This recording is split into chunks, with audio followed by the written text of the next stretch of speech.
A confidant appeared by Kevin's side during the 3rd month of my pregnancy. They never crossed the line, keeping their flirtation just within bounds, but one day, Kevin came home from work and handed me a bright red rose. Suddenly, a row of bullet comments floated above his head. The male lead bought 1 flower for the female supporting character, but bought 99 for the female lead. Has he finally realized his true feelings? In 4 months. The female supporting character and ex-wife will be written out of the story. She insisted on saving the baby despite premature birth, ultimately sacrificing her own life. However, her death conveniently paves the way for the male and female leads to be together. Am I the only one who feels sorry for the female supporting character? The child she risked her life to give birth to won't even visit her grave. The female supporting character is just a plot device. Her sole purpose is to provide the male lead with financial resources, enabling him to enter high society. I looked at the lonely rose in my hand, touched my stomach, and made a difficult decision. I want neither my unfaithful husband nor my cold-blooded child. Kevin hung up his clothes, looking somewhat dazed. His body was home, but his heart was clearly still outside. He looked at me, his right thumb gently rubbing against his index finger, a small habit he had whenever he felt anxious. I placed the rose in the vase by the entrance and spoke first. Is something the matter? Kevin nodded, then let out a long sigh. A major client is returning from abroad, and the hotel is booked a bit far. I was thinking of coming back tomorrow, but, he glanced at my still flat stomach, his face full of concern. I can't leave you home alone. I wouldn't feel at ease. I stared into his eyes. He looked back at me, neither panicked nor evasive. So composed that I almost overlooked the barrage of comments above his head. The male lead is going to find the female lead. Today is their confession day. This is the first time for the male and female leads. It's so sweet it's bubbling. The female lead's first child was also conceived tonight, right? Compared to the sickly child the supporting female character gave birth to, the female lead's child is the male lead's true heir. Although I also ship the male and female leads. Isn't this considered cheating within the marriage for the male lead? And it's while his wife is pregnant, which is just too scummy. Upstairs, the female supporting character never knew until her death. She didn't suffer much and even felt guilty for not living up to the male lead's deep affection. I silently read those bullet comments, feeling as if my heart was being torn apart by a pair of large hands. I started being able to see these bullet comments last month. From the bullet comments, I learned that the world we live in is actually a novel, and my husband Kevin is the male lead of the novel. The comments say that my husband, whom I've been in love with for 10 years, has a flirtatious relationship with someone else. They drink tea and chat together, go to concerts together, and count stars together at night, and this woman is his destined female lead. Perhaps I had been silent for too long. Kevin patted my arm in confusion. Nancy, what's wrong? I lowered my head, hiding the moisture in my eyes. It's fine, work is important, you should go. Work is nowhere near as important as you. Kevin pursed his lips and spoke with conviction. If anything were to happen, I would regret it for the rest of my life. We've been looking forward to this child for a long time. When I told Kevin I was pregnant, he was so happy he almost cried. He thanked me for giving him a home, a safe harbor to anchor in. From that day on, Kevin treated me even better, turning down social engagements to come home on time every day, never comfortable leaving me alone at home. I forced a faint smile. I'll call my sister right now and have her come over to keep me company later. Okay, he answered too quickly, cutting off what I was about to say next. Kevin also realized he had been too eager and quickly tried to make up for it. I trust my sister the most. With her here, I'm sure you'll be fine.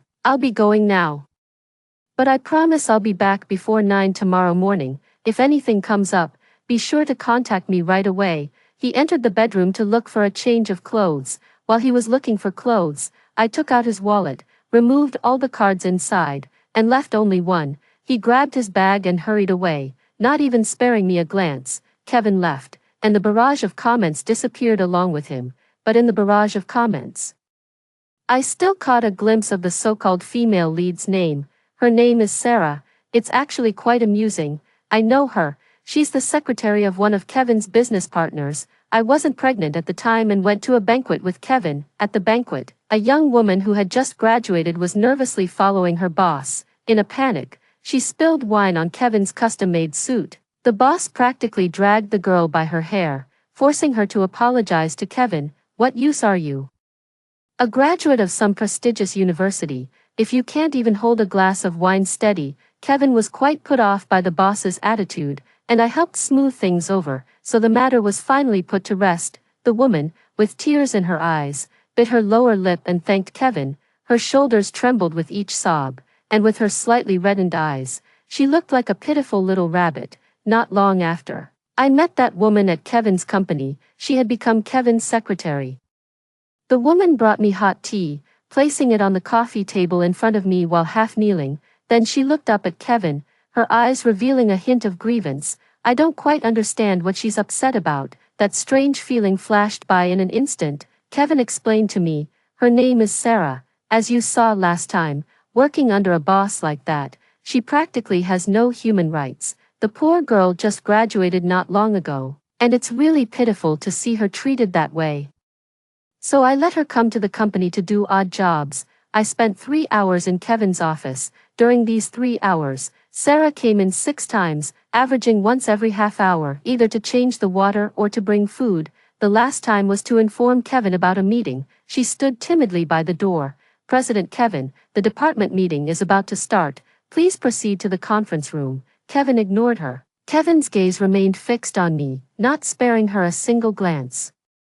The only thing ever said to Sarah was, "My wife doesn't like ginger tea, change it to floral tea, and make sure the water isn't too hot." The tone was too rigid, too commanding, so, when I saw Sarah's name in the bullet comments, my first reaction was disbelief. Ever since I got pregnant, I've been extremely sleepy, but today I just couldn't fall asleep. At 11:15. A hotel transaction notification popped up on my phone.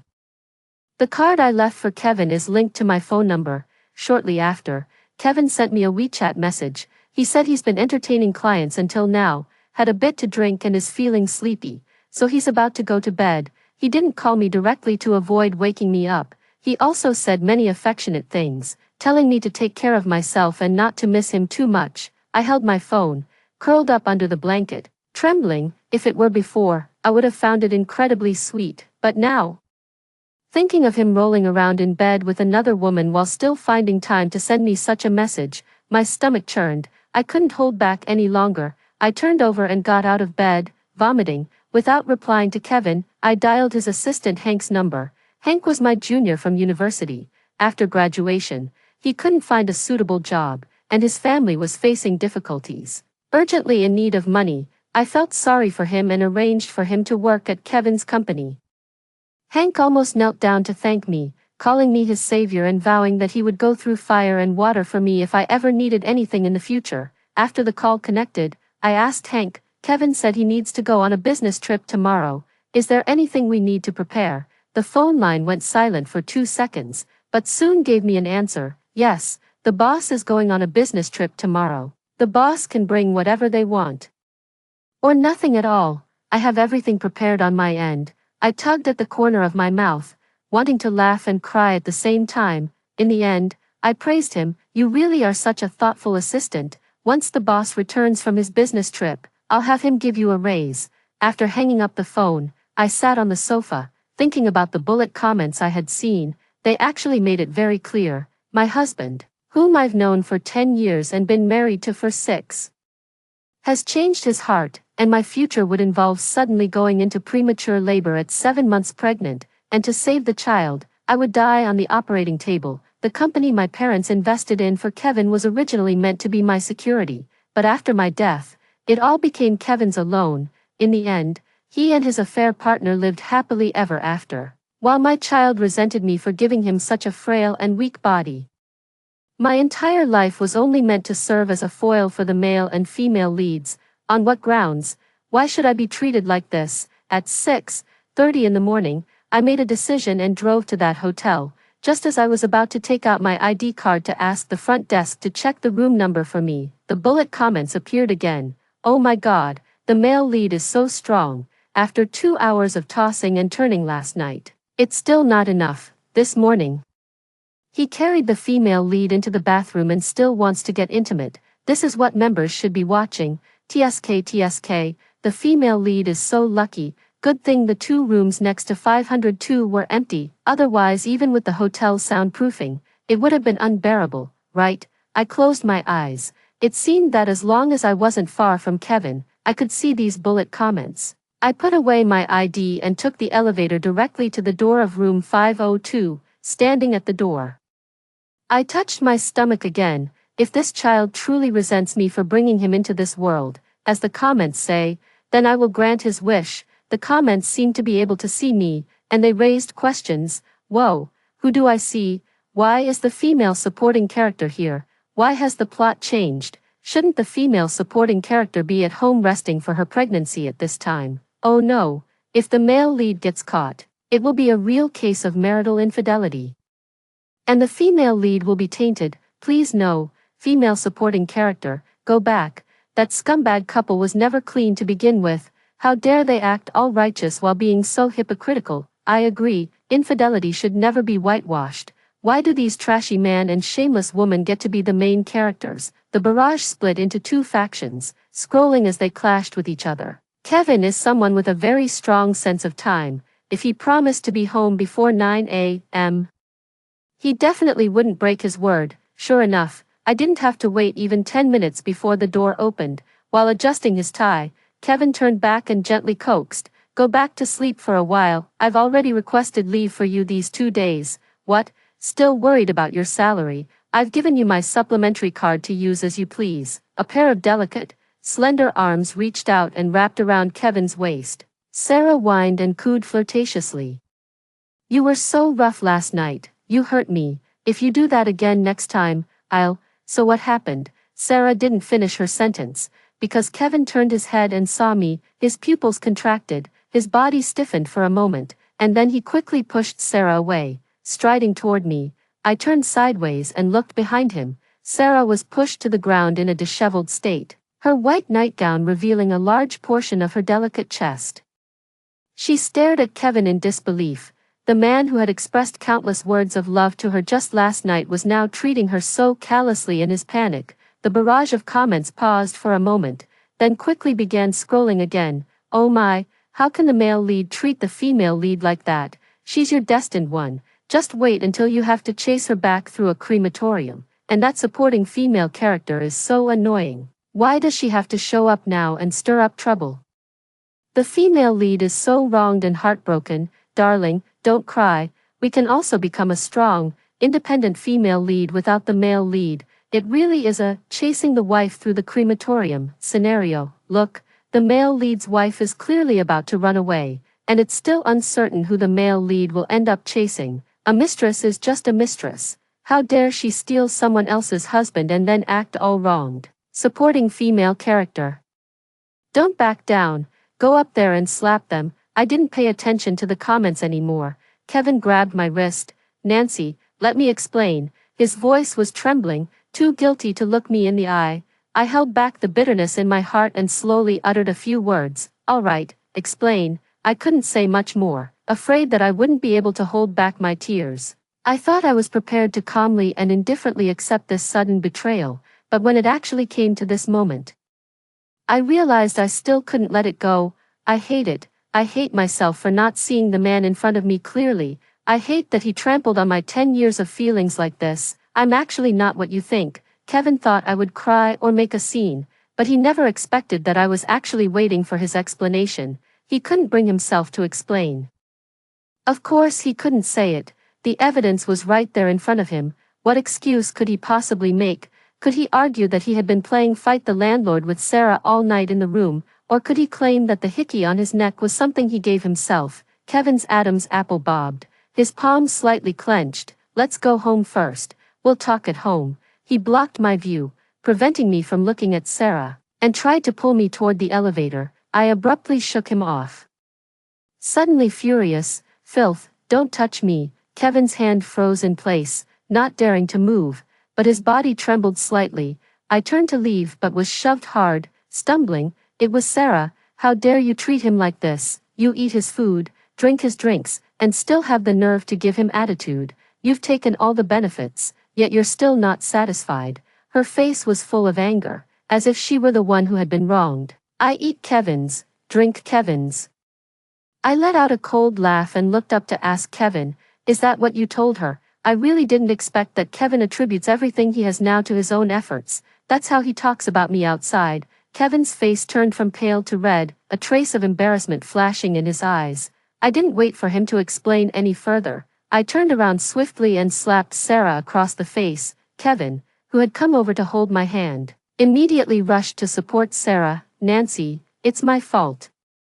If you want to hit someone, hit me, don't involve an innocent person." "Innocent?" I burst out laughing, pointed at Sarah, and asked him, "She's innocent even though she shamelessly slept with a married man. But you're right, you really do deserve to be hit." After saying that, I raised my hand and slapped Kevin across the face. Sarah screamed, "How dare you hit him? How dare you hit him? You deserve to die." She slammed her body into me with full force. I took 2 steps back to the right rear.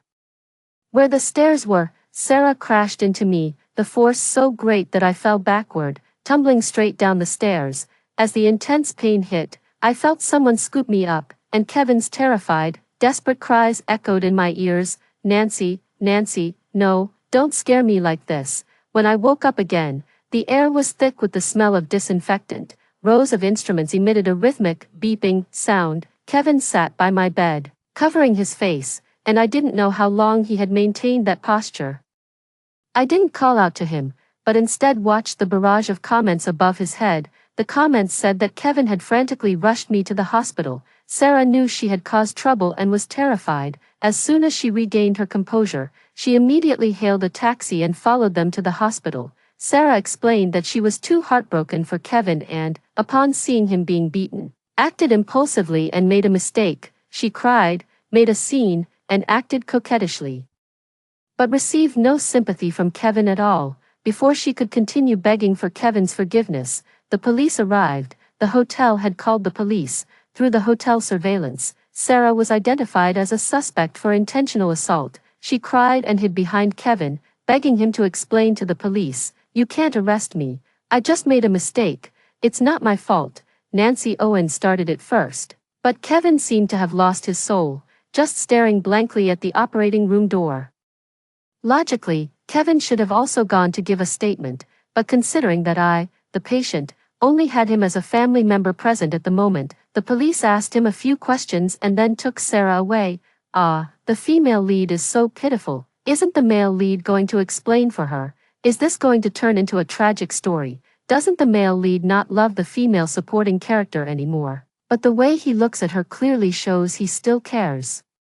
What's wrong with the romantic plot? The female lead should definitely go to jail. This is intentional harm, not to mention, the female supporting character lost her child. The later relationship between the male and female lead still needs the child born to the female supporting character to cause trouble. So what should we do now?" I gently touched my lower abdomen, a tear sliding down from the corner of my eye. "This child is truly gone. Actually, regardless of whether he is as described in the comments, I have no reason to keep him.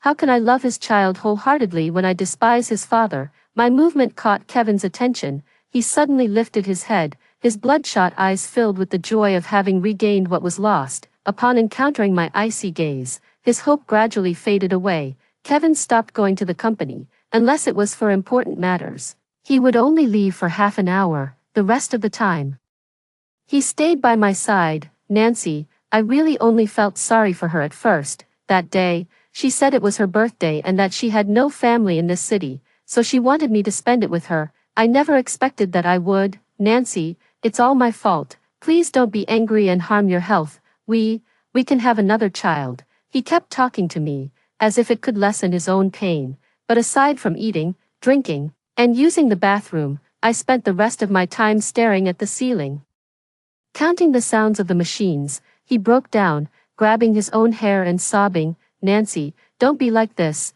You can hit me, you can scold me, you can punish me however you want. Just don't ignore me." He was too noisy and disturbed my rest, so the doctor kicked him out, but he refused to leave, pacing back and forth in the hallway outside the door. After calming down, he forced a smile and came back in to apologize to me. My silence lasted until my sister came to see me.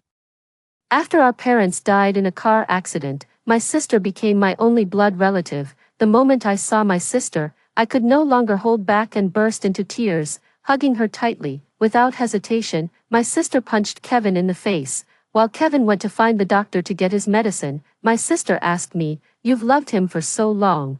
Are you really sure about letting go?" I nodded through my sobs. With a firmness that left no room for doubt, "This man isn't worth it.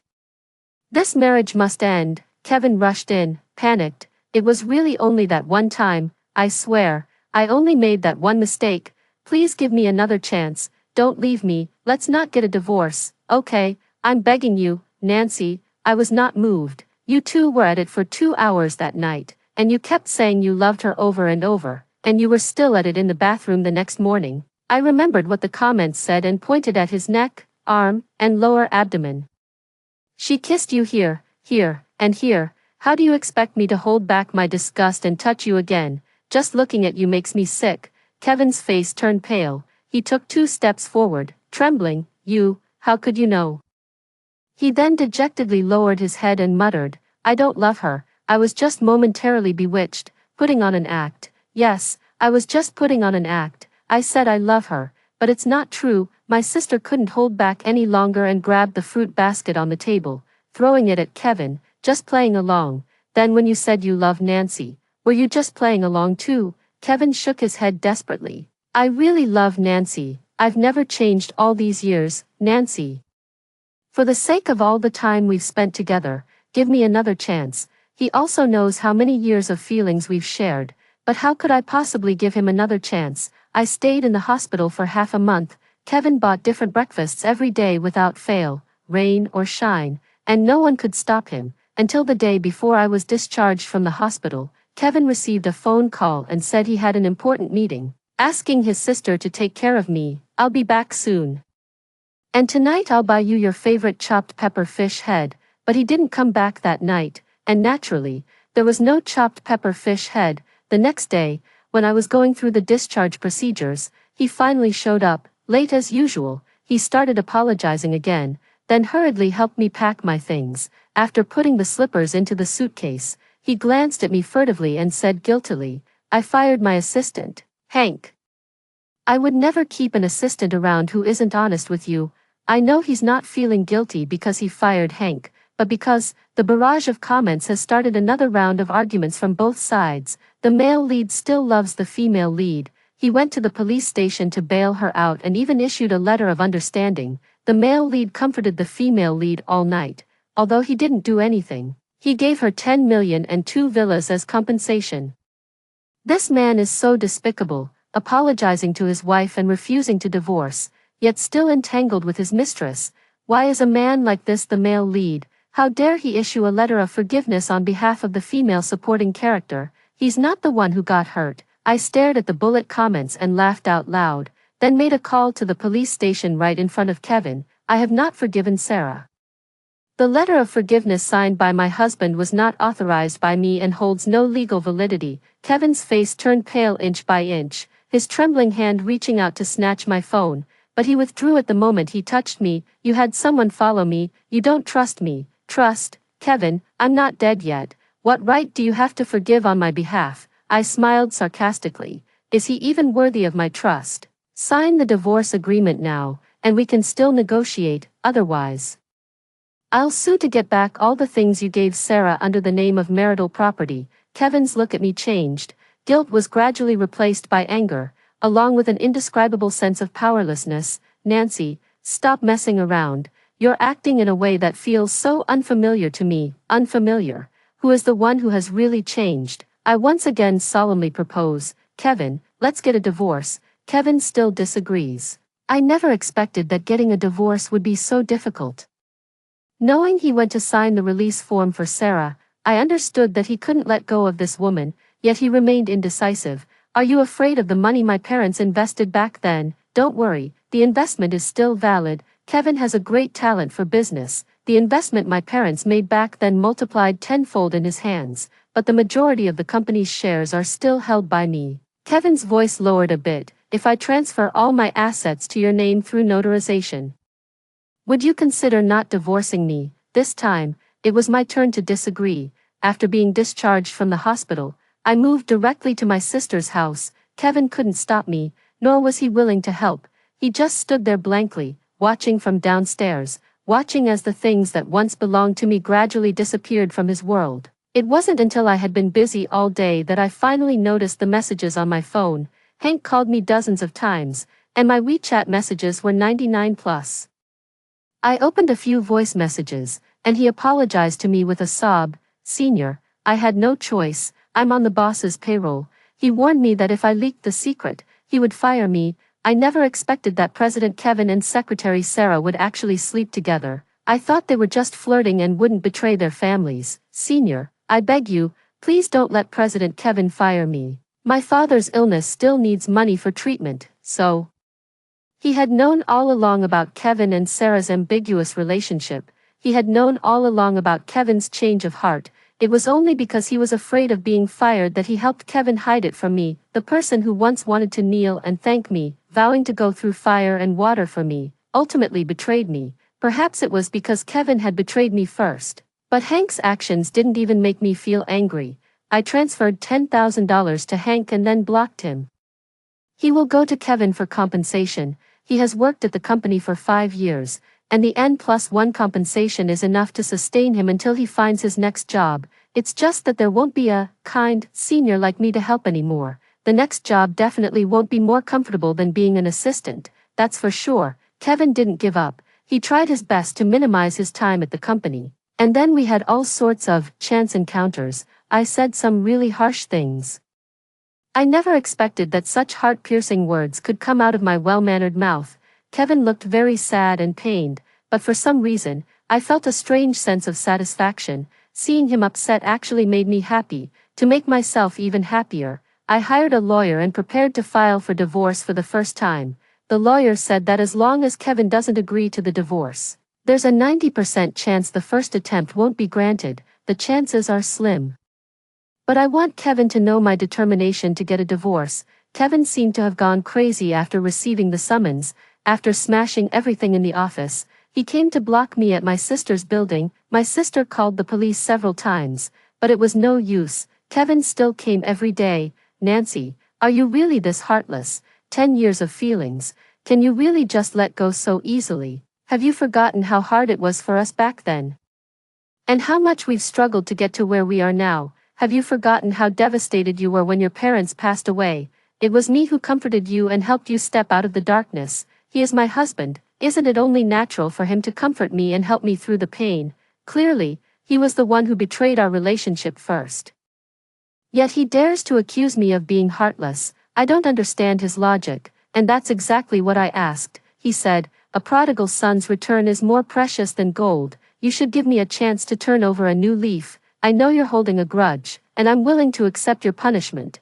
Except for divorce." I was surprised. So, signing the letter of understanding on my behalf is turning over a new leaf. Giving our shared property to Sarah is also a prodigal son's return.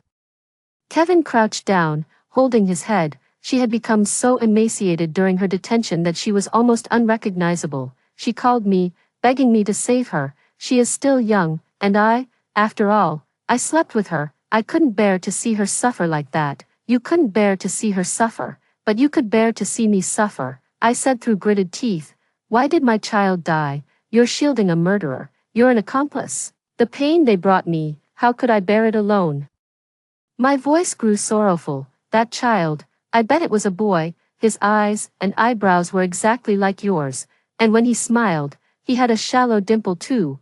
If he had been born, he would have touched your beard with his soft little hands and called you daddy in a milky voice. He is the continuation of your bloodline, filled with admiration for you in every way. He will boast to other children that his dad is the best dad in the world. Kevin stood up, let out a mournful cry, and staggered away as if fleeing. I wiped my face and smiled. Does it hurt? Pain is right, but in court, he insisted on not getting a divorce. He said our relationship wasn't broken, that he had only made a small mistake, and promised to always put me first from now on. Kevin recounted our 10 years of love, reminiscing about those beautiful moments. He took out a thick notebook, which contained all the moments he had collected since the day we first met, our first meeting, our first date, our first trip together. I revisited every single one of those places, walking through them all, I realized how terribly wrong I had been. As he spoke with deep emotion, 2 tears rolled down from the corners of his eyes. Memories can be the deadliest. I listened carefully to those past moments. Indeed, we were once happy and beautiful. He held me close, whispering words of love softly in my ear. He rarely refused any of my requests, always striving to offer me the very best. The barrage seemed to be shocked by him as well. The male lead actually loves the female supporting character this much. With this development, even if the female supporting character loses her child, she probably won't die. So what about the female lead? What is the male lead thinking? Does he really not love the female lead? This sweet romance novel is falling apart. In the original story, the affair between the male and female leads went unnoticed by the supporting female character, allowing the leads to stay together and develop a stable relationship. Now, the male lead hasn't fully fallen in love with the female lead, and the supporting female character has discovered the affair early, so naturally, things won't proceed as they did in the original. Kevin began to explain his act of infidelity. During my wife's pregnancy, I let my body wander. I didn't consider her feelings and indulged myself. I swear here and now that I will never make the same mistake again in this lifetime. The more he spoke, the more upset he became, and the look he gave me was filled with increasing shame and guilt. I have always loved my wife, and that has never changed. He doesn't get a divorce, not because of his claim that he has always loved me, but simply because it's the result of weighing the pros and cons. I couldn't help but feel like laughing for some reason. All those beautiful memories from the past seemed like bubbles, vanishing completely at the slightest touch. The first appeal naturally did not result in a divorce. However, the additional claim to recover the marital joint property from Sarah was supported by the court. After leaving the courthouse, Kevin stopped me. Let's talk. Apart from the divorce, I didn't want to discuss anything else with him, but he wouldn't let me go. Nancy, give up, no matter how many times you appeal. I will win over the judge with my sincerity. The law always favors the party who doesn't want a divorce. As long as I keep dragging this out, we will always be together. Everything I gave to Sarah, you've taken it all back. I promise I will never contact her again. He rubbed his hands together, timid and submissive. That child, I never imagined what he would look like after he was born. But ever since you told me he calls me dad, that he looks at me with adoring eyes. I dream of him every night. His eyebrows really look like mine, but his eyes are like yours. He cried and said he hates me for what I did to him, blames me for not avenging him. He said he's in so much pain, that he never even got the chance to see this world. Nancy, let's not be apart, let's bring him back to life. Okay, I let out a scoff and shook my head. I had intended to give us both some dignity, but it seems you don't want it. No problem. After 6 months of separation, I can file the second appeal. As for the child, he will never have the chance to be born in this lifetime. The bullet comments, which had been quiet for a long time, became lively again. Oh my God, the female supporting character doesn't even want her own child, and the male lead is begging her so desperately. The letter of understanding is void, and the female lead is detained again. The female supporting character is truly vicious. Why hasn't this kind of woman died yet? The female lead is so pitiful. She eats such bland food every day, has lost even more weight, and cries every day. Male lead, hurry up and think of a solution. Maybe just divorce the female supporting character. The moral compass of the person above is really questionable. It was the female lead who knowingly got involved with a taken man, and now you're blaming the female supporting character. If it were your child who was pushed down the stairs and lost, could you still feel sorry for the person who pushed them? Arguing back and forth, suddenly one comment turned bold, and even I could feel its excitement. The female lead is out. She was bailed out. Oh, so she's pregnant. The female lead is having a child. Her first child with the male lead. The future Forbes-listed little male lead has appeared. At the same time, Kevin's phone also started vibrating. I couldn't hear what was said on the other end, but Kevin's eyes gradually lit up. I could see his excitement, and an indescribable resentment surged within my mind. Kevin was in a hurry to leave. He held my shoulders and made a promise to me. Wait for me, I will resolve everything as soon as possible. This time, I will definitely make you forgive me. Watching his hurriedly departing figure, I suddenly laughed. I was almost moved by his sincerity, just almost. How could I believe that he was truly repentant? what he said in court was nothing but a deceptive trick. From the moment he betrayed the marriage, everything he said was a lie. Didn't he dream of the child? Sarah made his wish come true. Except for the fact that I didn't die and my child wasn't born, Kevin's life still returned to normal. Just as the bullet comments said, the 10 years I spent by his side helped him achieve success. But left me with a broken marriage and scars all over. On what grounds? I contacted a well-regarded investment firm and sold off my portion of the shares. I then immediately applied to the court for asset preservation. With the accounts frozen, Kevin could no longer access large sums of money. I've come to realize that if losing a little money can help me cut ties with Kevin completely, it might not be such a bad thing. The investment firms are very optimistic about the company's prospects and have shown strong interest in purchasing shares, so I didn't actually lose anything. In fact, I made a small profit. After the asset preservation order took effect, Kevin started frantically trying to contact me. He roared at me over the phone, "Nancy Owens, I told you, I can definitely make you satisfied. Why don't you believe me? You're just a woman to warm the bed. It's not a big deal anyway. Why do you have to make it known to everyone? Take a good look. Which man in the business world is cleaner than me, whose wife doesn't turn a blind eye? Why can they, but you can't?" After venting his anger, he started apologizing again. "Nancy, I lost my temper earlier, that was my fault, but I've already apologized so sincerely and promised I would never sleep with other women again. Why are you still holding on to this? This back and forth is really starting to wear me down." I signed up for an overseas tour group, planning to heal my psychological wounds during our separation. Given his stubborn refusal to budge, I knew I had a tough battle ahead. In 6 months, just 2 days before my planned trip abroad, Kevin found me. He was always someone who took great care with his appearance, but now he was unshaven, with coffee stains on his collar. Thinking that he might be taking care of the pregnant Sarah, I couldn't help but sneer. It must be true love if he's willing to change his habits for her. Kevin was extremely excited. "I've really thought of a way to make sure we reconcile." I don't understand what Kevin means. How could he think we could get back together? I was about to walk around him, but he pulled Sarah out of the car. I widened my eyes. Sarah didn't look too good. She had lost a lot of weight, and Kevin's actions just now could be considered rough. This really doesn't seem like the way to treat someone you love.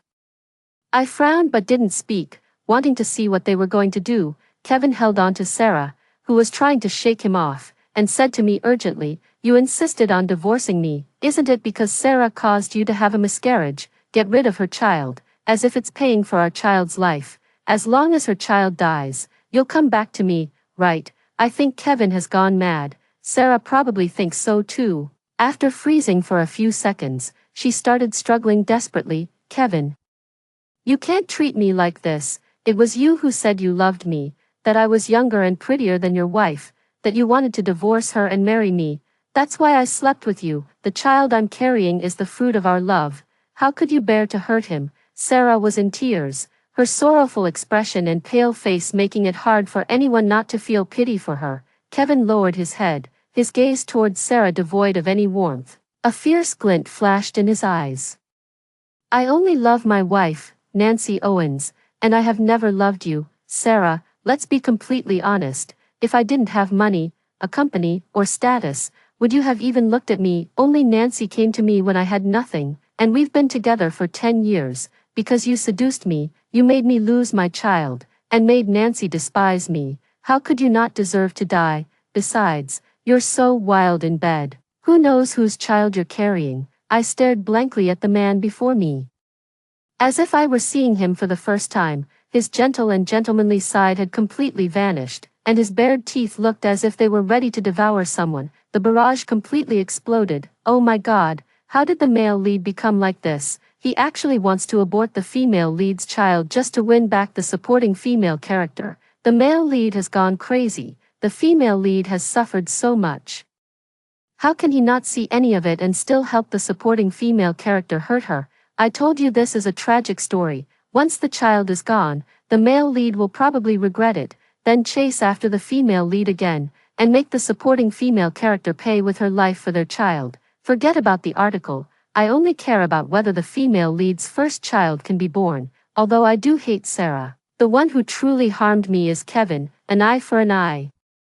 A tooth for a tooth. As for Sarah, I don't need to deal with her myself. Even if Sarah can get a suspended sentence or serve her time outside of prison due to her pregnancy, the compensation is unavoidable. Her parents and younger brother, who farm in the countryside, probably won't be willing to help her bear it. I just need to focus on dealing with Kevin. I slowly took 2 steps back and shook my head firmly. Kevin, don't waste your efforts. No matter what you do, I won't give up on the divorce. I also advise you not to court death. After saying that, I turned and walked away, moving faster and faster, afraid that Kevin would stop me again. I really don't want to discuss the future with a madman right now. Behind me, Kevin's heart-wrenching cries echoed. Nancy, I was wrong. Please don't hate me, don't leave me, okay? I arrived at the port of Marseille by cruise ship and, after turning on my phone, was flooded with messages. I first opened my sister's chat to let her know I was safe. Then saw her latest message: Kevin was arrested, then released. I immediately contacted a lawyer to find out the details. It turned out that Kevin really went to a black market clinic and gave Sarah an abortion shot. He said, Nancy lost her child, so why should you be able to get pregnant? I should have pushed you down the stairs too, but for the sake of the times we've slept together, I'll make it quick for you. Sarah was in pain for 10 hours, lost the baby, and due to a bacterial infection, she could no longer have children. Sarah reported it to the police. Her sister hired a lawyer to meet with Kevin. You've been with Nancy for 10 years, you should know her temper. She'd rather be a shattered piece of jade than an intact tile. Even if you die in front of her now, she will never look back, so, stop doing meaningless things. Part on good terms, and maybe Nancy will still remember the good in you. Kevin cried, crying very sadly. He kept blaming himself, because he couldn't control his lower body. He lost such a good wife. After cooling off for a few days, Kevin had someone contact Sarah and promised to marry her. Only then did he manage to get the letter of understanding from her. Kevin was sentenced to 2 years probation with a 3-year suspended sentence. And he is now back at the company to take stock of the assets. The lawyer said, Ms. Owens, your husband has agreed to the divorce. You can come back now. I went to the prison first to see Sarah. I just want to see what happens when someone interferes in another person's marriage. She looked as if she had aged 10 years, with wrinkles covering her entire face. The simple prison uniform seemed a bit too large, hanging loosely on her frail body, after the miscarriage recovery period ended. Because she didn't receive my forgiveness and had no money to compensate me, Sarah was sentenced to 3 years in prison. When she saw it was me, she was extremely agitated. If not for the thick glass barrier, I suspect she would have rushed over to hit me. Nancy Owens, are you feeling proud of yourself? My child is gone, and I can no longer get pregnant in the future. But you never expected this, did you? Kevin has agreed to marry me. You filed for divorce and blocked and deleted me. Wasn't it all just to make Kevin stop contacting me? You've really messed up this time. Kevin wants a divorce. She burst into laughter, laughing for a long time, but then realized I wasn't the least bit sad or upset. I didn't even have any extra expression on my face. Do you really not love Kevin anymore? I nodded. Trash. I don't want it. If you like picking it up, go ahead and take it. On a sunny morning, Kevin and I went to the Civil Affairs Bureau. He sold his shares, gave me all the money, and chose to leave with nothing. He said he was sorry and that this was the only compensation he could give me. I asked him how he would make a living in the future, and he smiled bitterly. Whether it's delivering food or working as a security guard, you can make a living doing anything. As long as you're doing well, I'll be at ease. He seemed to have regained his former tenderness and thoughtfulness. But I no longer need it. I didn't hesitate. I took all the money, as it was what I rightfully deserved. Kevin's voice lowered a few notches. I promised to marry her. He paused for a moment and, seeing that I had no reaction, smiled bitterly. Scumbags like her and I should be locked together forever. Nancy, while I was detained, I had a dream. I dreamed that you had an unexpected premature birth at 7 months pregnant, and you gave your life to save the child. I was terrified, holding your lifeless body in a frenzy. When I woke up, I was truly relieved that it was all a dream, that you are still alive, living well. I looked up with a smile. The barrage of comments above his head had dwindled significantly. The male lead gave all his assets to the female supporting character. Does that mean he can't make a comeback? If this continues, How can he secure a future for the female lead? Ah, so this is the kind of ending, dropping this story, dropping it. What a trashy novel, it ended so poorly. Although the barrage scrolled past with comments like, dropping this novel, the barrage eventually disappeared completely, as if all the pent-up frustration and pressure had dissipated. I waved at Kevin. Let's stop here. In Kevin's desperate gaze, I turned away with grace.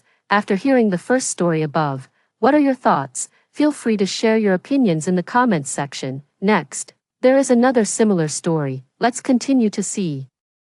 I am the stepfather of the male lead in an abusive novel. I accidentally forwarded my stepson's midterm grades to his biological mother. That night, my stepson was beaten so badly by his biological mother that he was jumping around in pain. In the corner, I bit my handkerchief, whimpered, and pulled out my little notebook. Today's wicked task was also amazingly completed. As a single dad, while working hard and frantically helping my child with homework, everything went black and I fainted.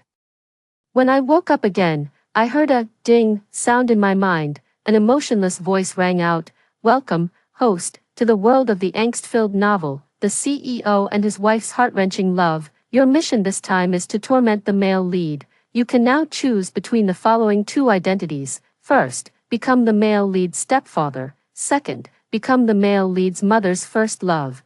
The more you torment the male lead, the higher the bonus you will receive." With a maximum of 100 million to use in the real world, kids make choices, but adults definitely want it all. My eyes gleamed with a green light. First, I'll be the male lead stepdad, and later I'll become the white moonlight. System? Sure, the difficulty of the task doubles, the reward is cut in half. Me, oh, then I'll just be the male lead stepdad. I just finished reading this book a few days ago. The stepfather of the male lead doesn't have much screen time. And the male lead's mother's, white moonlight, has even less, because the stepfather bears some resemblance to the mother's, white moonlight. She keeps him by her side, allowing him to live off her wealth openly and legally. However, the original character is never satisfied and secretly mistreats the male lead behind the scenes. This mistreatment continues until later in the story when the mother's, white moonlight, returns, at which point the stepfather is written out. And the white moonlight takes over the role of tormenting the male lead. The male lead was physically and mentally abused by different people, so his personality became twisted and sensitive as he grew up. Later, when he met a girl he liked, he used all kinds of forceful and brutal methods to possess her. He ruined her family's company, eliminated her family members, imprisoned and toyed with her. Only when she was on the verge of death did he suddenly realize his deep love for her. Hastily leading to a happy ending, I enjoyed watching it. But when it came time to rate the ending, I decisively gave it a 1-star negative review. If it were my daughter being treated like this, I would have beaten that little brat to death long ago. Getting back to the point, for a task like this that involves tormenting the male lead to make money, it's definitely best to choose a certified stepfather. It's both legitimate and highly profitable. I'm going to use the power of knowledge to torment the male lead to death. System. Transmission starting now. Transmission successful. Mission begins. Congratulations, host, on becoming the male lead stepfather, Charles. I opened my eyes and looked around. In the opulent villa, a cute, baby-faced little kid was kneeling in front of a black and white photograph. His eyes were red, and his small face clearly showed defiance, just like a stubborn little wolf cub. I know this part. It's the beginning of the abusive story. The original host punished the male lead by making him kneel all night, and the male lead secretly informed his mother. When the male lead's mother returned late at night, the little brat had already passed out in the living room. After this incident, the original host had to sacrifice her charm for a long time to win back the male lead's mother. How can this be? Selling myself would be a different price. With trembling hands, I forwarded all the grades sent by the homeroom teacher of the male lead via WeChat to his mother. After finishing everything, I felt at ease. I slowly walked over, crouched in front of the male lead, poked his forehead with my finger, and said angrily, "You're not convinced that I made you kneel, are you? Look at how old you are. You're already in 4th grade, and you're still ranked last in Chinese, math, and English. If you're not ashamed, I'm ashamed of you embarrassing your mother and me, your stepfather." Even if you can't become a class leader, at least try to get an award certificate or a good review from the teacher by the end of the semester. Other children come home with a backpack full of awards, while you return empty-handed every time. I ask you, doesn't that make you feel terrible? Just thinking about the male lead's disastrous academic performance fills me with deep regret and frustration. Even at my child's worst, their grades have never dropped below the top 3, but this male lead, on the other hand, has always firmly held the position of last in class. The male lead's eyes were filled with tears, stubbornly and defiantly staring at me, recalling the male lead's performance. I slammed the table and went into character, shouting at him, "You still don't accept it, do you? You should learn more from your mother and become an outstanding person. Now, kneel in front of your father's photo and don't get up until you admit your mistake." The little wolf cub's tears fell drop by drop, looking both aggrieved and pitiful, enough to soften anyone's heart. Suddenly, a commotion came from the doorway, and the click-clack of high heels approached in this direction. The male lead's mother actually came back, according to the original plan. She should have returned after working overtime late at night. The male lead's mother took one look at the situation, frowned, and turned her gaze toward me. "Charles, what do you mean by this? Is this how you treat my son when I'm not around? If you can't give me a reasonable explanation, get out." The male lead's mother, dressed in a black fitted suit, sat on the sofa with her legs crossed and a cold expression on her face.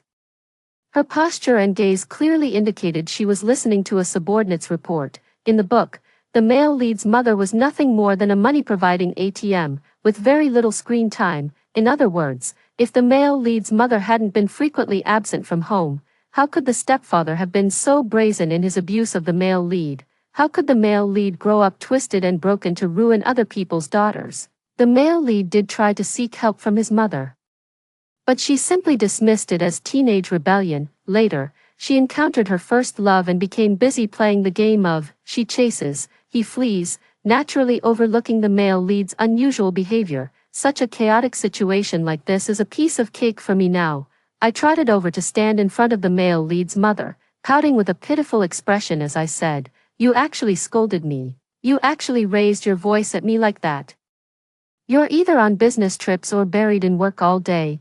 Have you ever paid attention to Arthur's grades? Have you ever attended a parent-teacher meeting? Have you ever communicated with his teachers about how he's doing at school? No matter how hard your work is, that's not the point. But Arthur is your own child, the future successor of the Franklin family. As his mother, you should be working hard to raise him into a capable person. But do you even have your child in your heart? Do you even care about this family? You just got back and without even understanding the situation, you started yelling at me. I was just so angry after seeing Arthur's report card that I punished him like this. If you don't like it, I won't bother with it anymore." By the end, I was wiping away non-existent tears with a handkerchief while making my accusations, playing the part of a deeply wronged and resentful husband to perfection. The male lead's mother furrowed her brows so tightly it seemed she could crush a fly, sighed, and said, "Don't cry just yet. I wasn't scolding you. I just thought you were going to." "What was I going to do? Mistreat Arthur?" I said hysterically. "I'm doing this for Arthur's own good. I sent you his midterm report card on WeChat. Did you see it? He's already at the bottom of his class. If I don't push him to work harder now, what will become of him when he grows up? If he can't endure the hardship of studying now, he'll have to endure the hardship of society in the future." I spoke with such heartfelt sincerity that the male lead's mother couldn't stay seated any longer. She stood up, patted my hand, and comforted me, saying, "I know you've been working hard. I misunderstood you." I lowered my head, covering my face with a handkerchief, and sobbed quietly. The contrast of this silent weeping clearly felt more heart-wrenching. The male lead's mother wouldn't just take my word for it and blame her child. She sat up straight and took out her phone to check. Even if a billion-dollar deal had fallen through, I doubt her expression would have been this grim. "Arthur, you actually came in last place." The male lead's mother instantly flew into a rage, grabbing a broom from the corner and yelling at him, "You useless brat, just wait until I beat you to death." The report card had the school's stamp and the teacher's comments on it. There was absolutely no possibility that such a disappointing report card could be fake. Although Arthur was just a child, he wasn't stupid. He took off running before the broom could hit him. The male lead's mother was determined to teach him a lesson, and even in high heels, She chased him around relentlessly. I pretended to mediate while secretly feeling overjoyed inside. The evil stepfather's first mission was successfully completed. When the male lead's mother was exhausted and collapsed on the sofa, I thoughtfully poured a glass of warm water and handed it to her, whispering, "Don't hit the child anymore. As parents, we are also responsible for his grades. From now on, let's clarify our respective tasks. You continue to earn money outside, and I'll take charge of educating the child at home. Rest assured, such poor results will never happen again." The male lead's mother finished the water in one gulp and patted the back of my hand with relief, saying, "I feel reassured having you teach Arthur." She then turned her head and asked Arthur fiercely, "Do you know you were wrong?" Knowing that his mother wouldn't take his side, Arthur pouted slightly. Although his little face still showed defiance, his mouth honestly replied, "Yes, I know I was wrong. A wise person knows when to stop when things are going well." I smiled and reminded her, "Since Arthur has realized his mistake, why not give him another chance, darling? Didn't you say you have a meeting to attend? It's almost time, isn't it?" The male lead's mother checked the time and realized she was indeed running late. She hurriedly threw out a couple of harsh words before leaving. As soon as the male lead's mother left, Arthur, full of defiance, yelled at me, "Don't think I'll be grateful just because you said a few nice words for me. You only put on this act to get money from my mom." A grown man crying and whining, "I'm telling you, I won't fall for your tricks." I walked over and reached out to hug the little boy's shoulder, my smile both kind and unsettling. "Why would you think that, child? Since I promised your mom, of course I'm going to do this stepdad thing right. Come on, tell me, have you taken the TOEFL or IELTS? What's your Japanese level? How many other languages do you know? Say a few words in a foreign language for your stepdad." Arthur shook his head somewhat bewildered. "Oh, none of those, no problem." "Have you started reading extracurricular books? Have you read the 4 great classical novels? Which poems can you recite?" Arthur's clear eyes reveal a distinct foolishness. "This won't do. We can't let your mother down. For now, let's sign up for a speaking class and see how it goes." The male lead's expression was even more pitiful than if he were crying. I comforted him with heartfelt sincerity. "It's okay. It's not too late for us to start now. By the way, have you signed up for the youth programming class yet? Has the Olympiad math class started?" "What? You haven't enrolled in a single class? That won't do. Stepdad will take you right now to buy the full set of Olympiad math workbooks and Tang and Song poetry collections. From now on, we'll make a little progress every day. We must squeeze into the advanced class and shine brightly. We can't just drift along in the ordinary class." The male lead couldn't hold back any longer and burst into tears with a loud, "Wah, oh ho, today's task of being the wicked stepfather has been overachieved." With my hands in my pockets and an imposing demeanor, I built my joy of earning money on the male lead's suffering. Using the power of knowledge, I tormented the male lead to the brink of death. That evening, I scheduled trial classes for language, math, and English at tutoring centers and sent the mother of the male lead the list of required teaching materials and the receipts for the books via WeChat. The mother of the male lead, I earnestly sent a message to express concern for the mother of the male lead, though my real intention was to ask for money. "Darling, are you still awake this late? These are the tutoring classes and teaching materials I signed up for Arthur. We might need to buy more test papers and workbooks later. Do you think these expenses are too much or too expensive?" The mother of the male lead fell silent. It took a while before a message came through. "The male lead's mother, you can decide these matters yourself," followed by a WeChat transfer of $100,000. My hand trembled like I was having a seizure as I clicked to accept. 100,000. That's 100,000. I instantly perked up, rolled out of bed, and did 20 push-ups. It's also impressive that the male lead's mother could still spare the effort to send me money. By now, she should have realized that her first love is still alive, drowning his sorrows at a bar while reminiscing about the past. Back in the day, her first love was just a poor guy. Because their families weren't well matched, he took 200,000 from the male lead's mother, faked his death to deceive her, and ran off with a large sum of money to live a life of pleasure. Heartbroken, the male lead's mother had no choice but to enter into a marriage of convenience with the male lead's father. Now that the male lead's father has passed away, her first love has found out that the male lead's mother inherited both families' fortunes and become a wealthy woman. he immediately reappeared, revealing the truth in hopes of rekindling their past romance. The original protagonist only found out later that they were just a substitute. So they often caused trouble with the male lead's mother, but in the end, all they got was a divorce agreement.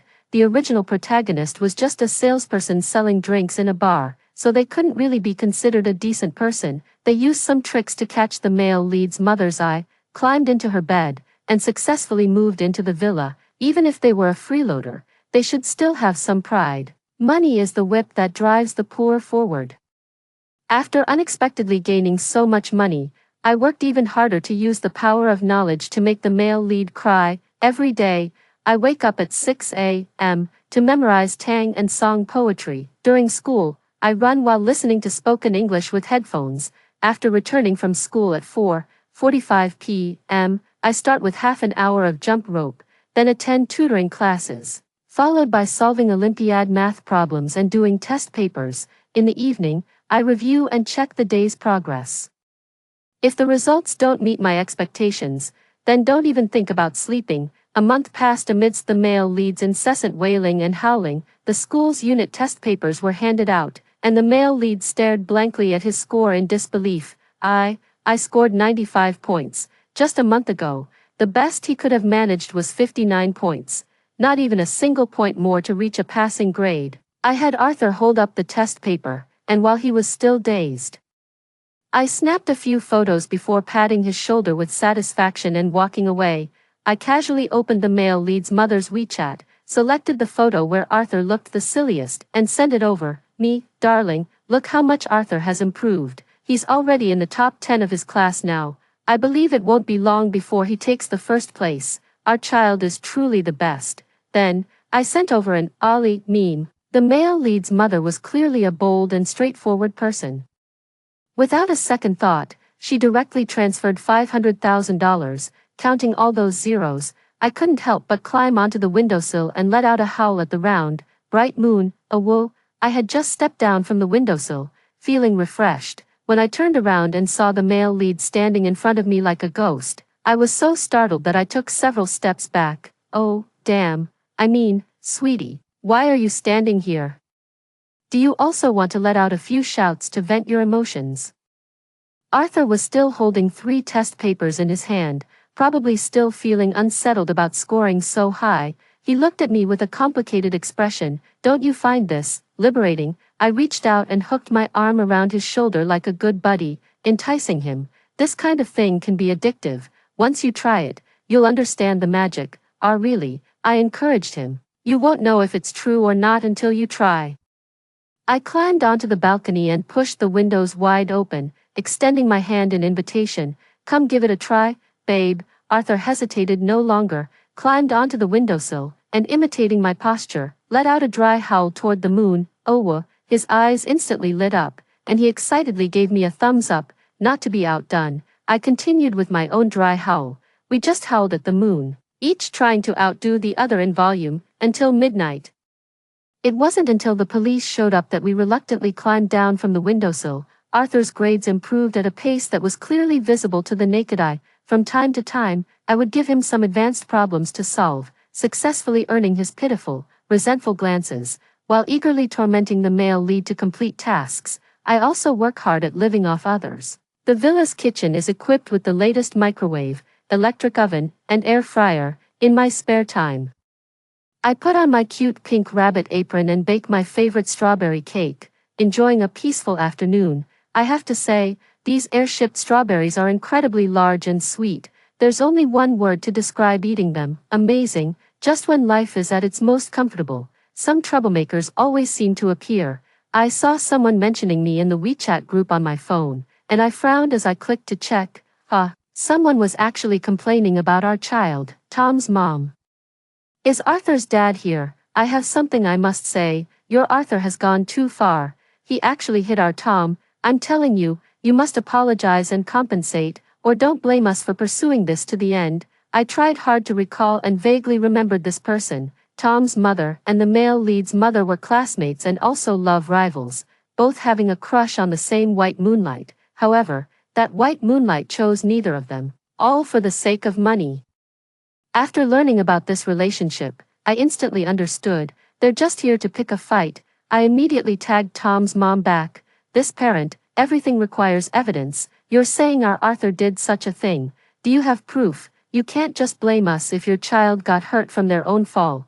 Tom's mom, humph, no matter how much you twist your words, it's useless. The surveillance footage clearly shows your child pushing our Tom. With that, the other party actually shared a video.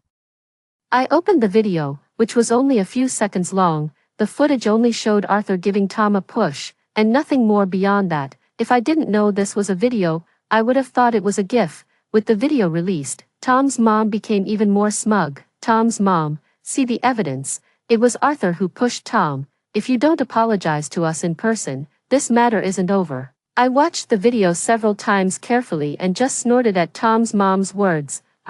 If you're so tough, why don't you release the entire video, cutting out just a snippet to fool who, thinking about how these monsters not only ruined my mood for eating cake but even dared to slander my baby. Doesn't she know that Arthur is my most beloved baby, the baby who brings prosperity? Furious, I rolled up my sleeves and immediately headed to the school. Just as I thought, Tom's mom is really at the school. She was holding a chubby little boy, pointing and shouting at the sky and the ground.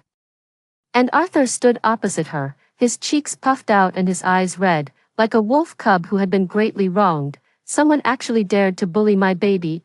I jogged over, reached out to pull Arthur behind me, then turned to the homeroom teacher and said, Ms. Lee, is this how you act as a teacher? In a situation like this, you should be notifying the parents, not letting the child be yelled at by a shrew. If his physical or mental health is harmed, how will you take responsibility? Ms. Lee adjusted her glasses and quickly bowed to apologize. I'm sorry, Arthur's dad, this is my fault. Tom's mom suddenly started making a scene. Tom's mom snorted coldly from the side. Oh, who do we have here? Such a big shot. You're just the pretty boy Helen keeps by her side. And you really think you're Arthur's father? I smiled and said, no matter how impressive I am, I can't compare to you, ma'am. You, Tom's mother said furiously. What does it matter how well you can talk? The surveillance footage clearly shows that it was your Arthur who pushed Tom. I'm telling you, Helen must come and apologize for this, or I'll call the police and have you all locked up. Tom's mother looked at me smugly out of the corner of her eye, her tone as inflated as if she were blowing up a balloon. The Helen she mentioned is the male lead's mother. I was about to say something when someone gently tugged at the hem of my clothes. The little wolf cub behind me had red eyes and said with a pitiful tone, he was the one who accused me of cheating on the exam first. I couldn't stand it, so I pushed him. Believe me, I really didn't mean to. A child who's only half grown naturally feels uncontrollable fear and grievance when faced with such a situation. I reached out and gently patted the back of his hand, comforting him in a low voice. Don't worry, I believe you, although we've only been together for a few months. I still have a good understanding of a child I spend day and night with. If it weren't for a good reason, Arthur wouldn't have taken action. Arthur's eyes lit up at my words, his little face looking at me with anticipation. I turned to Tom's mother, sneered twice, and said, since Tom's mother mentioned the surveillance footage, let's just watch it from start to finish and see who's right and who's wrong, and who started it all. Tom's mother's eyes flickered a bit, and she evaded by saying, I already sent the footage to the group chat. What's the point of watching it again? I don't care what she says. I firmly demand that Teacher Lee check the surveillance footage again right now. While Tom's mother was making a scene, I immediately pressed her down onto the chair and sneered menacingly. Madam, I suggest you shut up now. Otherwise, I can't guarantee I won't end up scratching your face later. You must have spent a fortune maintaining that face of yours. Let me tell you a little secret. I usually enjoy collecting human skin, especially the kind as thick as yours. Tom's mother was clearly frightened by me, holding her chubby son. She trembled and sat back down on the chair. I looked at Teacher Lee's computer, and just as Arthur had said, it was indeed Tom who started the provocation first. Which was why Arthur ended up pushing him. However, when Tom fell, a friend behind him gave him a hand, so he didn't even land on his butt and appeared completely unharmed. I copied the surveillance footage and shared it in the group, then carefully explained the situation. The whole incident started because Tom was jealous that Arthur had scored higher than him, so he kept blabbering on about how Arthur had cheated to get his grades. even saying some very unpleasant things. Arthur, being falsely accused and having his ancestors insulted, naturally couldn't let it slide, which led to an argument between the two. Actually, this is just a minor matter, but Tom's mother still holds a grudge against the male lead's mother, which is why she insisted on making a scene. While I was editing the message, Tom's mother tried to stop me, but I shut her down with just one look. TSK. This woman who bullies the weak and fears the strong. After explaining the situation clearly, I turned to Teacher Lee and said in a calm yet pointed tone, as an educator, it must be quite exhausting for you to manage this group of troublemakers every day. However, I hope that in the future, when such situations arise, you will notify the parents immediately instead of allowing a child to be scolded or hit by others. Thank you very much for your understanding, Teacher Lee quickly responded. I turned around and patted Arthur on the shoulder, speaking in a relaxed tone. All right. Go back to class, your stepfather can handle this. In the future, if anything comes up, remember to come to me first. Don't try to tough it out on your own, you're still so young. Even if the sky were falling, it wouldn't be your job to hold it up. Arthur stared without blinking, and even the expression on his face softened considerably. The system in my mind suddenly sounded an alarm. System, beep beep beep, alert. Detected that the male lead's favorability towards the malicious stepfather has increased. If the favorability exceeds 80, physical punishment will be enforced. If the host wishes to avoid punishment, you can choose to exchange money for a penalty cancellation coupon. In the end, it's all about money. I let out a small, pfft, and cursed, profiteer. I reached out and ruffled the male lead's hair into a bird's nest. Then said with a smile, although you're not entirely at fault in this matter, you still bear some responsibility, so tonight, you'll do an extra set of classical Chinese comprehensive practice test papers to clear your head. If your score is below 90, you'll have to scrub all the toilets at home. Arthur looked as if the sky had fallen. I asked the system with satisfaction, what is his current favorability towards me? System, it dropped to 20 all at once, just one classical Chinese test paper. And it's that devastating. I rolled my eyes. Isn't that obvious? Who wouldn't be tearing their hair out over such a situation? That evening, the male lead's mother came back just in time for dinner. To be honest, the male lead's mother is never at home. I only saw her once when I first arrived, and now several months have passed before I'm seeing her for the second time. At this moment, the male lead's mother should be playing the game of him running and her chasing with the white moonlight. So why did she suddenly come back? Although I was puzzled in my heart, I didn't show any expression on my face. As soon as the male lead's mother arrived, she sat opposite me, and the three of us ended up sitting in a triangle formation. The cook, knowing the situation, brought out a clean set of bowls and chopsticks and placed them in front of the male lead's mother. The male lead's mother picked up a piece of chicken and placed it in my bowl, asking in a calm tone. I heard Arthur got into a fight at school and had to have his parents called in. I saw Arthur straighten his back, looking as if something was off. It seemed like he was about to embark on a spontaneous trip. Hearing the male lead's mother ask this, I secretly breathed a sigh of relief. Can anyone relate to this, folks? When she placed that piece of chicken in front of me, I thought she wanted me to build up my strength so I could put in more effort at night. I immediately put on a sweet, innocent smile and said, how could that be? Arthur is a hard-working and diligent student at school. We've all seen his progress. Where did you hear such baseless gossip? Bringing it up at the dinner table, aren't you afraid of upsetting the child? The male lead's mother frowned slightly, as if thinking of something meaningful, and looked at me meaningfully. If there's nothing, then that's for the best. I've been busy with a lot of things lately and have neglected you for quite some time. I'll be sleeping at home tonight, so make sure to finish up your tasks early. The hairs on my arms stood up one by one, under the male lead's mother's gaze. I couldn't help but shiver uncontrollably. She couldn't possibly mean what I think she means, could she? Didn't we agree back then that we'd only sell our skills, not our bodies? Yamit. After dinner, the male lead's mother went upstairs. I dawdled downstairs for quite a while before finally mustering the courage to enter the male lead's room. The male lead, who was struggling with the exam paper, looked up at me with a puzzled expression.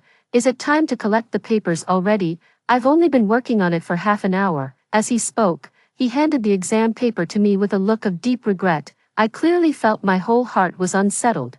so I casually took the test paper from his hand and sat down opposite him to start working on the problems. Male lead. After breezing through a few classical Chinese translation questions in one go, Arthur finally snapped back to reality, snatched the test paper from my hand, and looked at me strangely. "Stepdad, are you feeling a bit off today?" My eyes drifted a little. "Oh, that. Maybe I just ate too much earlier." Arthur had a look of, "I understand," on his face. "Is it because my mom came back?" I felt as if my tail had been stepped on and quickly said, "Don't let your imagination run wild, little one. This is your mom's house. She can come back whenever she likes." Before I could finish, I wilted under Arthur's gaze. "Arthur, can I sleep with you tonight? I'm afraid of the dark." I saw Arthur roll his eyes rudely toward the sky. "You've been sleeping alone for so many days now, not afraid of the dark in the morning or at night, but as soon as my mom comes back, you're suddenly afraid of the dark. You're not scared of my mom, are you?" I chuckled a couple of times and said, "Just tell me if it's okay or not." I couldn't exactly tell the male lead that I'm here to complete a money-making mission, not to sell myself, although I've also thought about earning money without effort. But this is so sudden, I really have no mental preparation at all. What if the male lead's mother forces herself on me and takes my innocence? Should I resist or not? I slightly lowered my head, feeling a bit shy and conflicted. Arthur crossed his arms and looked at me, striking quite a pose. He didn't ask why and said directly, "That's not impossible, but you have to accompany me to the amusement park this Sunday." "Forget it, the amusement park it is.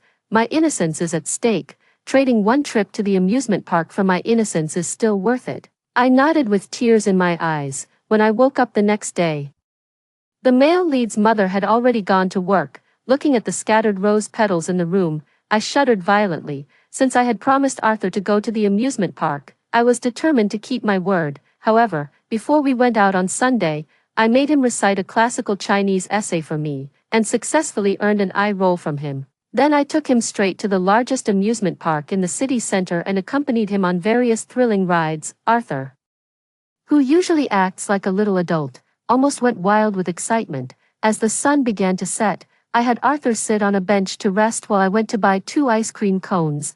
As I returned stepping on the sunset, I happened to see the male lead's mother leading a father and son, chatting and laughing as they headed in Arthur's direction. The male lead's mother was even affectionately holding the child's hand, and from a distance, they looked just like a family of 3. Suddenly, I didn't want Arthur to see such a scene. I quickly walked over to try to stop it all, but the little boy who had been held by the male lead's mother actually started jogging toward Arthur's direction. The little finger unceremoniously pointed at the large frog plushie beside Arthur, and she exclaimed loudly, "Godmother, I want this." The male lead's mother smiled in response. Just as her gaze met Arthur's, their eyes met, but no words were exchanged.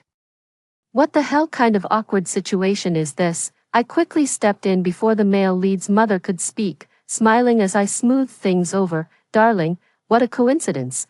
Are you here to have fun too? Are you enjoying yourself? The haunted house here is definitely worth a visit." I glanced quickly at the father and son pair, guessing that this must be the male lead's mother's first love. The male lead's mother seemed a bit embarrassed and responded vaguely, "It's quite fun." The first love and the current partner meeting, anyone in this situation would feel awkward.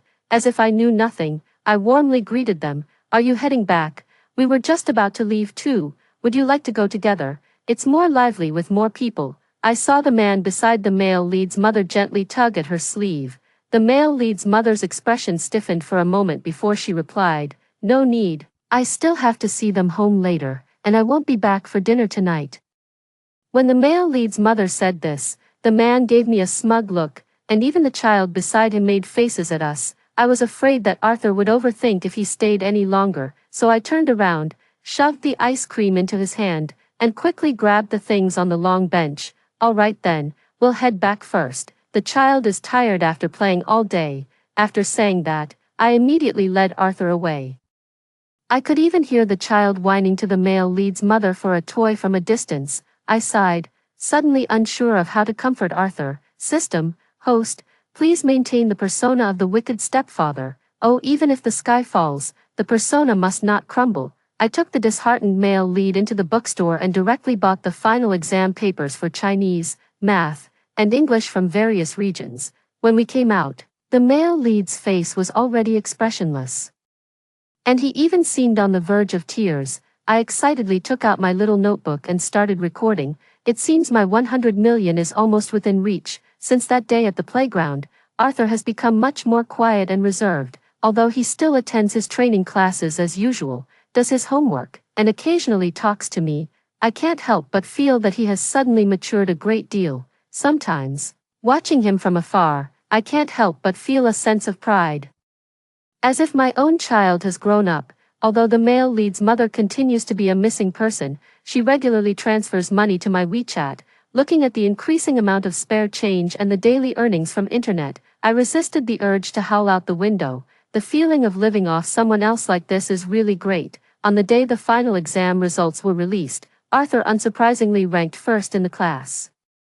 I nodded with satisfaction as I looked at the perfect score test papers in my hand, praising generously, "You did great on this exam, sweetie, well done." I saw Arthur's little face turn completely red, but one success doesn't mean you'll succeed every time. Even after the exam, you still need to follow your usual study schedule, understand? Arthur nodded somewhat nervously, then took back the test papers he had been longing for from my hands. Lowering his head to look at them while occasionally letting out a silly chuckle, probably stimulated by those bright red 100-point scores, I smiled and shook my head, then casually opened WeChat to report the results to the male lead's mother, only to see her reaching out to me for the first time in so long. Just 5 simple words: "Let's get a divorce." My entire body stiffened, and for a moment, I didn't know what I was feeling. In the original story, the male lead's mother and the white moonlight were entangled for over a year before the original wife found out. Only then did the original wife start causing all sorts of trouble, even hiring someone to beat up the white moonlight. After the male lead's mother found out about this, she didn't want the white moonlight to suffer any injustice, so she decisively filed for divorce, putting an end to the absurd marriage. Less than a month after the divorce, the white moonlight and her son moved in and took turns abusing the male lead. It hasn't even been a year yet. How has the plot progressed so much ahead of time? I have no way of investigating such matters. I looked at that vibrant young man, who was as radiant as the morning sun, with mixed feelings. Suddenly, I felt a bit reluctant to let go. While I was lost in thought, Arthur had already moved close to me and naturally saw that WeChat message. His expression darkened. His hands tightened around the test paper he was holding, and he pressed his lips together without saying a word. He stood right beside me, watching like a wooden statue as I lightly typed a single word into the chat box. Okay. That night, I experienced a rare bout of insomnia, tossing and turning but unable to fall asleep. I tried to call out to the system in my mind, but that damn thing didn't respond at all. The next day, I sat at the dining table with heavy dark circles under my eyes, eating breakfast half-heartedly. Arthur gave me a deep look but didn't say anything, and went to school after breakfast. I thought about it. According to the plot, the male lead's mother is definitely going to get a divorce. In that case, I might as well make the best of it since I'm already here. After all, I can't go back now. When the time comes, I'll talk to the male lead's mother and give it another shot. Getting a sum of money to live a worry-free life with no concerns about food or clothing would be pretty good. With that thought, I instantly felt relieved. I continued to freeload without a care in the world while waiting for the male lead's mother to send the divorce agreement. However, the male lead's mother's white moonlight showed up at my door even faster than the divorce agreement. The man, dressed in a casual suit, swaggered in as soon as I opened the door. "Are you the man by Helen's side? You do look quite a bit like me. No wonder Helen sees you as my replacement." The man took the initiative and sat down on the sofa, calling for the cook to pour him a glass of water. The male lead's mother's white moonlight is named David. Although his background isn't great, his appearance isn't bad, and with his smooth-talking skills, he managed to charm both the male lead's mother and Tom's mother, leaving them completely infatuated. In the original story, David even tormented the male lead relentlessly. After all, he brought his own son along and naturally hoped that his son would inherit all of the male lead's mother's property, all of it, rather than a part of it, so Arthur became a thorn in his side, and naturally, it was best to get rid of him as soon as possible. The older Arthur grew, the more brutal his methods became. He was eager to kill Arthur on the spot so he could monopolize the male protagonist's mother's wealth. Who knows where the author came up with such a twisted plot? I sighed inwardly. My expression cold as I asked, "What brings you here? If you're looking for Ms. Huang, she's not home right now. You'll have to go to her company if you want to catch her." David let out a mocking laugh. "I already know Helen is at the company. I came here to see you." I looked at him without saying a word. David seemed taken aback by my calmness. He snorted coldly and got straight to the point. "Helen has always loved me in her heart. You're just the replacement she found after I left. Now that I'm back, if you know what's good for you, you should obediently sign the divorce papers, pack your bags, and get out. Otherwise, I don't know what means I'll use to kick you out." Hey, so this guy is here to intimidate me? I'm really not scared at all. I rolled up my sleeves, ready to have a big fight with him. But before I could even make a move, someone rushed in hurriedly, spreading their arms like an eagle protecting its chicks. Shielding me behind them, I focused my gaze and, in an instant, reached out angrily to poke the newcomer's little head. "Arthur, are you trying to get yourself killed? Shouldn't you be in class right now? How dare you skip class and come back here?" Although I was touched that Arthur shielded me, the fact that this little rascal skipped class is absolutely unforgivable. Arthur stood firmly in front of me, only slightly turning his head as I scolded him. "If I didn't come back, would I just let him bully you? Show the same attitude you use when lecturing me. You are my mother's rightful wife. How shameful would it be to fear a mistress like him?" I was directly amused by Arthur's words. "Don't watch too many palace dramas. What's all this talk about rightful wives and mistresses?" David certainly recognized Arthur as well. He hadn't officially moved into the villa yet, so it wasn't appropriate for him to confront Arthur directly. He could only throw a couple of harsh words at me before leaving. As soon as David left, Arthur's shoulders slumped completely. He turned his head and glared at me fiercely, then said furiously, "Aren't you usually so capable? How come now that the mistress has come knocking, you're completely defenseless?" I wanted to argue back, but then a strange thought crossed my mind. "Aren't you supposed to be at school? How did you know someone came over?" Arthur glanced around nervously, then pointed upward with a guilty expression.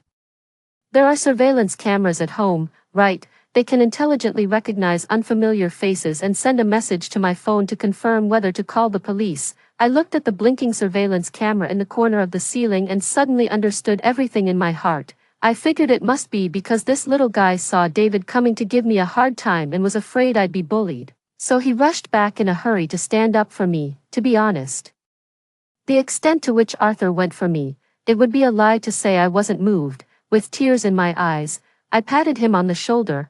"Write me a 500-word apology letter tonight, sincerely promising that you won't skip classes anymore. As a small punishment, complete 3 extra sets of test papers. If you don't score above 95, you won't get dinner." Arthur shot me a resentful glare and stomped off angrily. Great. Another day of malicious tasks completed. After David's visit, I thought the divorce papers from the male lead's mother would arrive soon. Who knew that after waiting for several months, even as Arthur moved from 4th grade to 5th grade, the agreement from the male lead's mother was nowhere to be seen. It was as if the matter had never happened. She continued to transfer money to me on schedule. However, it was as if she had vanished from the face of the earth, never to return again. Her not coming back was a relief to me. Day after day, I diligently tormented the male lead, accompanying him as he grew up. Thanks to our relentless efforts, Arthur consistently ranked first in his class. He was a true academic prodigy. Time flew by, and in the blink of an eye, I had lived in this world for nearly 8 years. Arthur has grown from a stubborn little brat into a bright and cheerful young man. He was burning the midnight oil, preparing for the college entrance exam the next day. I didn't dare disturb him and gently closed his door. Over the years, the male lead's mother and David never showed up again, and the male lead thrived under my abuse. Just like a normal boy, he has his own interests, friends, and social circle. He won't become twisted in personality or overly sensitive due to inhuman abuse. The system also strangely disappeared. No matter how I called out to it or how intimately the male lead treated me, it showed no response at all. On the day of the college entrance exam, I waited outside the examination hall and saw Arthur walking confidently toward me with a smile, like a rock soaring high on its wings. It charges toward the future with hope. Extra chapter. The day Arthur received his acceptance letter from Tsinghua University, he held a small gathering at home. He invited his classmates over for a barbecue to celebrate their graduation. The male lead's mother had also returned, a rare occurrence, and was sitting with me in the study. Over the years, she seemed to have aged quickly, with noticeable wrinkles even at the corners of her eyes. Watching Arthur happily laughing and playing downstairs, she suddenly sighed with emotion and said, "You've raised Arthur very well all these years. There's no need to be modest. Although I haven't been home, I still know what's been happening in the household. I'm not afraid you'll laugh. But back when Awan returned, I really did consider divorcing you. It was Arthur who came to me and said he wanted you to stay by his side. He told me he had already lost his parents and couldn't bear to lose you too. He knew that if we divorced, I wouldn't let him stay with you. So he knelt down and begged me not to go through with it. It was the first time I realized that this child understood everything, although I don't have much affection for his biological father. He did come out of my womb after all. It's really hard for me to refuse when he pleads with me so desperately." I was shocked by the male lead's mother's words. "Are you saying Arthur asked me to stay?" The male lead's mother let out a bitter laugh. "I was just following the child's wishes." Later, when Awan came to find you, Arthur gave me a stern warning. "Although he is my child, it seems he is closer to you." I calmed down and asked the male lead's mother, "So why are you looking for me now?" The male lead's mother took a folder out of the document bag, pushing it toward me as she said, "I'm here, of course, for the divorce that's 8 years overdue. Arthur is already an adult. Even if his mother and I divorce, he won't be awarded to her. Legally speaking, he's an adult now and can make his own decisions about his life." I understood everything in an instant and smiled as I picked up the pen to sign my name. The moment I put down my pen, the system in my mind suddenly began to speak. Task completed, now beginning transmission. Successfully exited the book world. Wishing you a pleasant life. Goodbye. I was dazed for a moment, and when I opened my eyes again, I found myself already at home, with the little brat's annoying face right in front of me. So I'm back in the real world just like that. Dad, in the Northern Ocean, there is a fish. Its name is Kuan. What does Kuan mean here? The veins on my forehead throbbed as I repeatedly reminded myself that this is my own flesh and blood. I took several deep breaths in a row to calm my emotions, trying my best to educate my little one with the utmost patience. While I was busy helping with homework, I didn't notice that someone had slowly typed 2 words on my unlocked phone screen. "Thank you." After hearing the 2 stories above, what are your thoughts? Feel free to share your opinions in the comments section.